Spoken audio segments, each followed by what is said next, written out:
where 20, 30 years ago it was the fate of the blue-collar workers to be replaced by technology, to be replaced by robots in car factories, etc., that now the kind of slightly chilling thing is for the white-collar economy, the knowledge workers as well, to again face the possibility that they too will be made redundant by technology. So, you know, there is a hypothetical future where there won't be a channel editor of BBC4, and instead an algorithmic neural network will decide what to put on the channel. I'm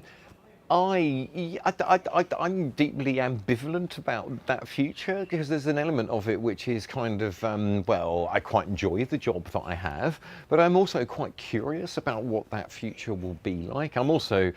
fairly confident that at the moment that I can still outperform the technology in terms of what I can do. But, you know, as with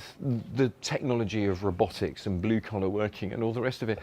there's another side to it, which is that if a machine is going to do the day-to-day running and scheduling of BBC4, then maybe that's quite good and quite an opportunity, because it'll allow me to go away and think about other things and, you know, spend my time discovering ASMR videos and satisfying videos about mixing paint and thinking what one can do with those. So